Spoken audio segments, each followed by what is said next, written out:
सोनप्रयाग से गौरीकुंड वाले रास्ते पे लैंडस्लाइड हो गया था।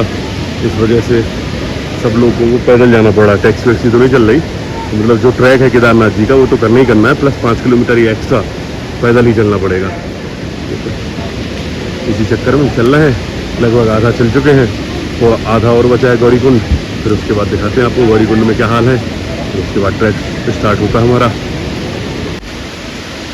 ट्रैक करते करते हमें लगभग 1 घंटे 10 मिनट हो चुके हैं गौरीकुंड से, और जानकी चट्टी आ चुके हैं हम लोग। और ये कुछ ऐसा रास्ता, ये कुछ आज की भीड़ क्राउड, और ये वही झरना है जानकी चट्टी में, तो आपको दिख रहा है लैंडस्लाइड हुआ था, झरने से पानी तेज आया था और 1-2 कैजुअलिटीज़ भी हो गई थी यहाँ पर। ये वही झरना है। आज तो फिलहाल सही है मौसम, धूप भी निकली हुई है, लोग आवागमन बिल्कुल सुचारू रूप से चल रहा है, क्राउड आप देख ही रहे हैं।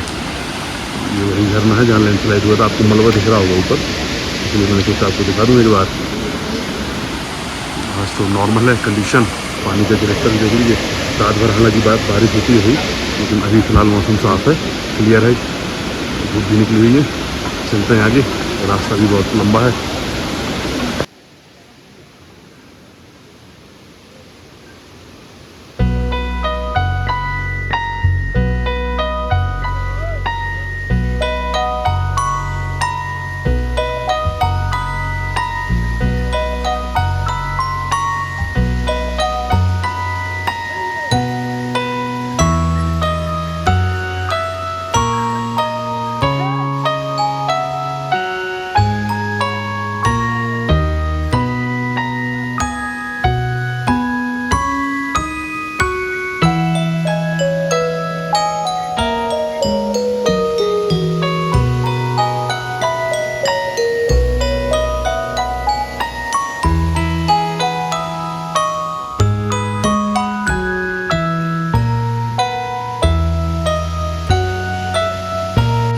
तो लगभग 2 घंटे की ट्रैकिंग के बाद हम आ गए हैं भीमबली।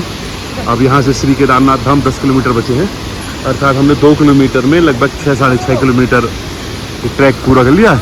इसका मतलब हमारी स्पीड बढ़िया है, सही है, कोई दिक्कत नहीं है, आराम से चल रहा है। समय हो गया 9:30 बज गया, और अगर इसी स्पीड से चलते रहे तो 3 बजे तक प्यार से रुकते रुकते नाश्ता वास्ता करके चाय वाय पीते हुए निकल लेंगे।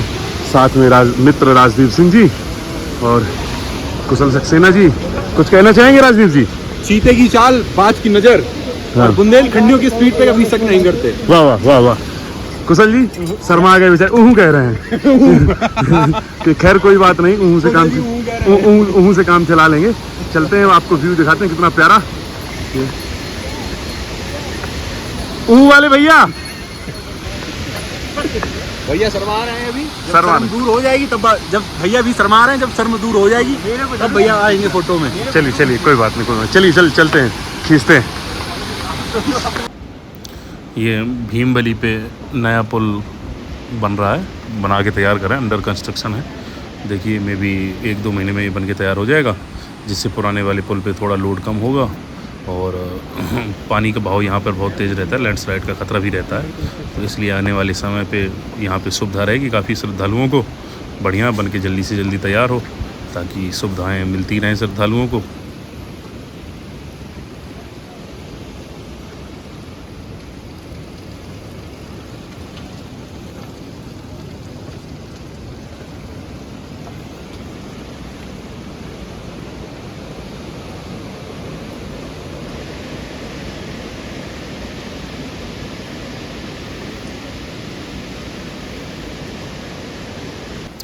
ये कुछ लोग हैं कि इतनी मतलब लैंडस्लाइड और पानी का बहाव तेज़ होने के बावजूद भी देखिए कहाँ पर जाकर फ़ोटो वगैरह वीडियोस वगैरह बना रहे हैं। लापरवाही खुद करेंगे और बाद में दोष देंगे सरकार को, गवर्नमेंट को, कि व्यवस्था सही नहीं थी, लैंडस्लाइड हो गया, ये हो गया, वो हो गया।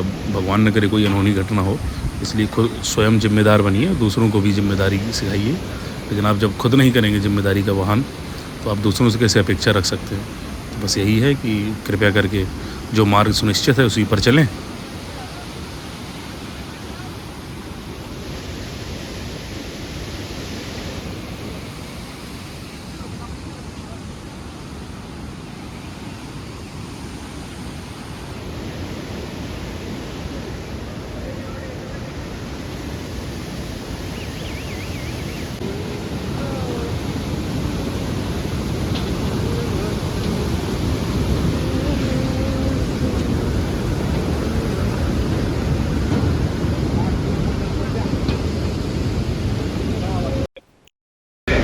तो ये लगभग आधा ट्रैक करने के बाद भीमबली हम आ चुके हैं। तो सोचा चाय सुबह कुछ नहीं, खाली पेट चल रहे थे। चाय वाय पीने के बाद थोड़ा बहुत कुछ खाने के बाद एनर्जेटिक फील होगा। लगभग 2.5 घंटे हम पहुँच चुके हैं। तो हम चलते हैं 3-3.5 घंटे में कवर करते हैं। आधी बचा तो प्रयास करते हैं कि 2 बजे तक 2 से 2:30-3 के बीच में कवर कर लें आराम से, रुकते रुकते आराम से। इस वाली ट्रैक में जल्दबाजी नहीं कर रहे हैं क्योंकि लास्ट वाले ट्रैक साइड में थोड़ा जल्दबाजी के चक्कर में हमारे पैर रख गए थे और वो 3 दिन लग गए थे। इस वजह से इस वाले ट्रैक में आराम से रुकते रुकते हम कर रहे हैं। पहुँच ही जाएंगे 3 बजे तक आराम से, कोई दिक्कत नहीं है। चलिए बनते हैं, आप बने रहे हमारे साथ, दिखाते हैं आपको आगे और आगे की नज़ारे। अभी हम लोगों ने छोटी लिंचोली पार की है और थक गए हैं, पसीना निकल रहा बड़ी तेजी से। तो सोचो 1 मिनट आराम कर लें और कुछ आपको दिखा भी दूँ। आपको दिखाता हूँ लैंडस्लाइड वगैरह जैसे हुआ है, तो पूरे रास्ते में कितना पत्थर फैला हुआ है और मौसम भी थोड़ा।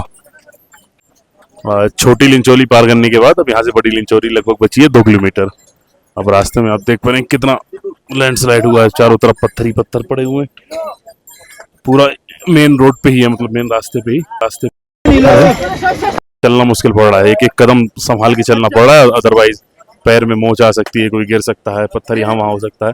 हालांकि लोग हटाने में लगे हुए हैं, ये ऊपर पत्थर हटा रहे हैं, लेकिन उनको टाइम नहीं मिल पा रहा। भीड़ इतनी है, क्राउड इतना है कि हटा ही नहीं पा रहे वो प्रॉपर तरीके से, तभी काम चल रहा है। हटा रहे हैं लोग, लेकिन फिर भी आते जा रहे हैं। मौसम कुछ ऐसा, अभी धूप निकली हुई थी, अब देखिए चारों तरफ फॉगी फॉग हो गया। सर्दी है पर्याप्त, अब बारिश कभी भी हो सकती है, इसलिए चलते हैं हम भी धीमे धीमे। अभी 7 किलोमीटर के अप्रॉक्स बचा हुआ, चलते हैं आगे। ये कुछ इस तरीके से लैंडस्लाइड हुआ है रात्रि में, तो काफ़ी सारे पत्थर गिरे हुए हैं रास्ते पे, आप देख पा रहे होंगे। काफ़ी समस्या हो रही है लोगों को आने जाने में। तो बरसात का मौसम है, तो कभी भी लैंडस्लाइड हो सकता है, सफर कर रहे हैं। और कुछ लोग बस स्वयं से भी यहाँ पे पत्थर हटाने का काम कर रहे हैं। साथ में पुलिस की टीम, SDRF की टीम पत्थर हटा रही है। प्रयास यही है कि जल्द से जल्द रास्ता क्लियर हो जाए। लोग अपना दे रहे हैं, सब लोग काम कर रहे हैं अपना अपना।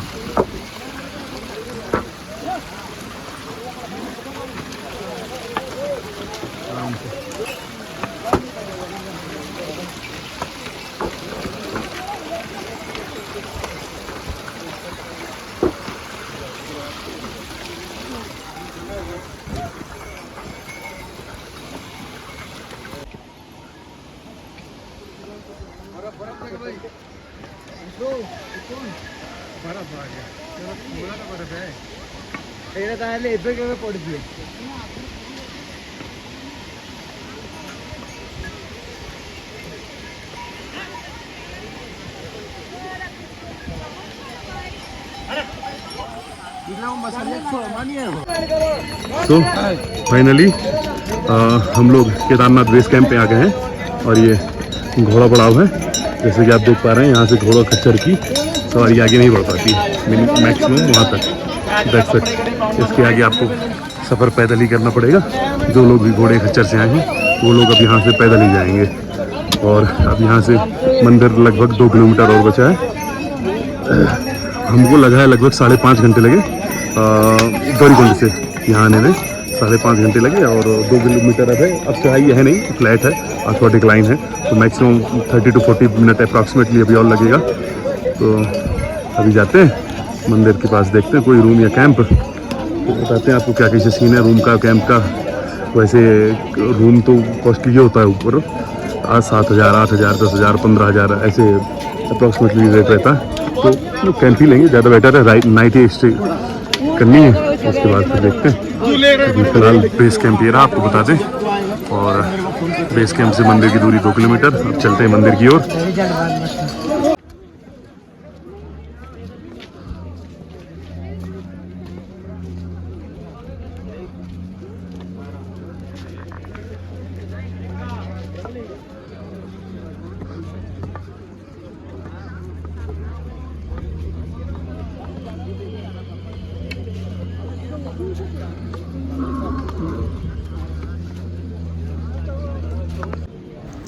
ये सुबह लगभग 3:30 से 4 बजे का नज़ारा आप देख पा रहे होगे। क्राउड कितना हो रखा है यहाँ पे दर्शन करने के लिए, लाइन लगी है, क्यों स्टार्ट हो गई है।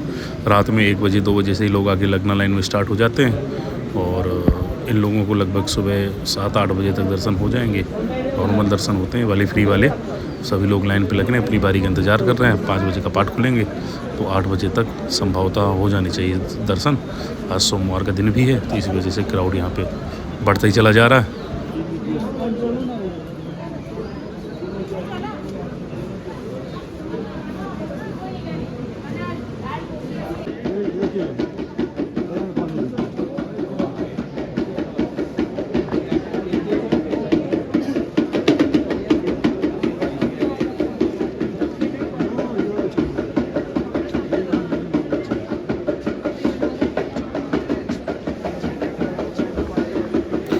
सुबह का लगभग 6-6:30 हो गया और आरती हो गई है बाबा की प्रातःकालीन। और बाबा जी ये आरती दे रहे हैं सभी श्रद्धालुओं को, भक्तजनों को।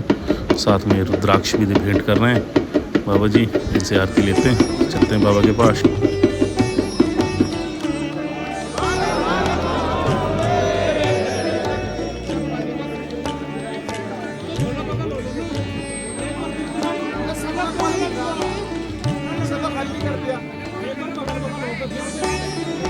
तो सुबह का लगभग 7 से 7:30 हो गया। हमें लगे हुए लाइन में लगभग 4 से 4.5 घंटे हुए।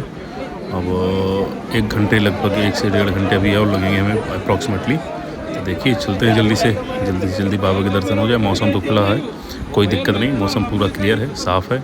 सर्दी भी कम हो रखी है, धूप भी निकल रही धीरे धीरे। बस पहुँच रहे हैं बाबा के दरबार में।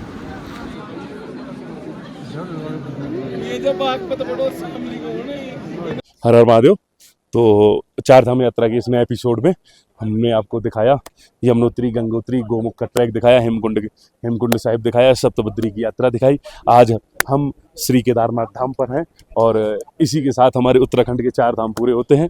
और आप ये प्रतिवर्ष हमें बाबा केदारनाथ को बुलावा आता है, हम प्रतिवर्ष आते हैं और बाबा आगे तक बुलाएंगे, हमेशा आते रहेंगे। एक बार सबको एक बार जरूर अवश्य आना चाहिए। बस सभी से यह दरख्वास्त है, यह आग्रह है, निवेदन है, प्रार्थना है कि कृपया साफ सफाई, प्लास्टिक, गंदगी, इन सब का विशेष ध्यान दें।